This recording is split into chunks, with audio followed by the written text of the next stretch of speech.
everybody. Thank you for joining me on Cozy Bookworm Nook. I'm Dawn. Today I'm going to be talking about my February 2026 reads. I do have a stack here of physical books, but some of my other books were either on my Kindle or I actually got one of them on my phone. Oh, here's Frida. She doesn't want me to do anything without her. I finished 4 books in February. I did write some notes on them, so that's why I have my computer here. So I am actually reading or looking at a book called 1001 Books You Must Read Before You Die. The first book that I chose on this list is called The Unfortunate Traveler, or The Life of Jack Wilton by Thomas Nash. It was published in 1594. So I couldn't find a physical copy or even an ebook copy of The Unfortunate Traveler because it's really old and I just couldn't find it anywhere. So I ended up with a text copy that I found on my phone. So I took a picture of the cover so you guys can see it. This one is a Penguin Classics edition, but I did not read this one. I read just like a text copy on my phone. But here is the cover. So, like I said, this book was published in 1594. It's an Elizabethan novella. It is about a character named Jack Wilton, who is a soldier in Henry VIII's army. He's stationed in France. Jack Wilton is a swindler. He gets people to do what he wants them to do by telling them lies and overall misleading them. So he travels through Europe and he witnesses cruelty and destruction throughout Europe during this war that they're fighting. And at the end of the novel, he decides that he wants to go home and he never wants to leave his home ever again because of everything that he had seen. So I kind of feel like it was a novel of consequences. This person is a certain way. He goes out, he sees the world for what it is, cruel, and then he goes home and he's like, okay, I'm changed. I don't want to be this person anymore because of the things that he had seen.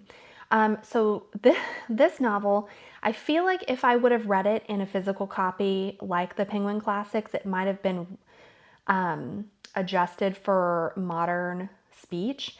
But the text copy that I read was definitely straight from the 1590s.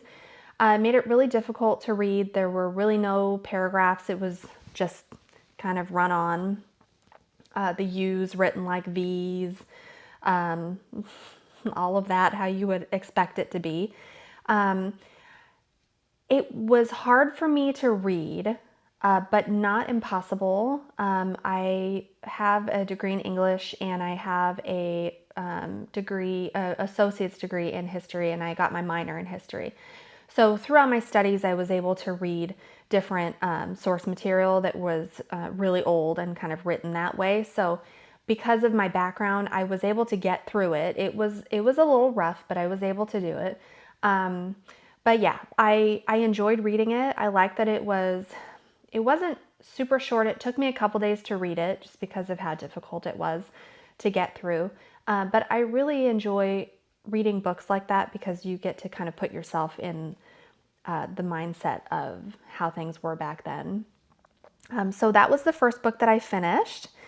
The second book that I finished, let me preface this by saying, usually I have a formula to the way that I choose the books that I read. Usually I go shelf by shelf because I have so many books. It's easy for books to get lost and me not read them for years and years. So I realized for myself, it's easier if I do, I do shelf by shelf, pick which book that I want based off of, which books are on that shelf, and then I move on to the next one. Sometimes I'll give myself allowances for like books that I want to read. February, I enjoy reading romance novels, primarily because of Valentine's Day. So I try and give myself like a little themed month. So this month, basically I only read romance novels, and then The Unfortunate Traveler was kind of tacked on to that as a leftover from what I started reading at the end of January. So yeah. So the second book that I read was called Temple of Swoon by Joe Segura. I actually came across this author a couple years ago. Here is the book. And I came across this author a few years ago. This is of the series Raiders of the Lost Heart. And I actually picked up Raiders of the Lost Heart a couple years ago when it was the only one in the series. And usually I'm not a big fan of the cartoon covers, romance novel covers that they've been coming out with. But this one really piqued my interest, or this series really piqued my interest. I really love archaeology and history, like I said. I'm a big history buff, and I love Indiana Jones. And so one of the things that I loved about this book series is that it has a lot of adventure, and it's not just like a fluffy romance. There's, you know, bad guys coming after the main characters, and they're in, you know, this archaeology expedition. So this book is book number 2 of the Raiders of the Lost Heart series, Temple of Swoon by Joe Segura, like I said. It was published last year, January 2025. And basically, the main character, her name is Dr. Miriam Jacobs, and she is, she's a nerd, and she is newly minted as the archaeology head of this expedition to find a lost city of, what's it called? Lost City of the Moon. Over the centuries, nobody has been able to find it. Apparently there is a tribe that is there that is very secretive, and they try and discourage archaeologists and other explorers from coming in and finding their ruins. So Dr. Miriam Jacobs, she meets a journalist named he's French and Brazilian. So I apologize if I butcher his name. Raphael Monfils. He's French Canadian, and so his dad is French, his mother is Brazilian. And what Dr. Miriam Jacobs doesn't realize is that he is, under the guise of being a journalist, he is there to basically disrupt her expedition. And there's bad guys that chase them, and she discovers that, you know, she's not just this nerd, she's very smart, and she really shows her prowess. And yeah, at the end, there's a big reveal. I won't repeat it, but I definitely feel like this book and the series is really, really worth reading. I picked up this one at Barnes & Noble, and lucky for me, the third one just came out. It's called The Lust Crusade. So I will definitely be reading this one as well. This is number 3 in the series, because they're just fun, and they're full of action and romance and just adventure and thrilling, and they're just really, really fun. So I definitely recommend this. So the third book that I finished in February was a book called The Promise in a Kiss by Stephanie Laurens.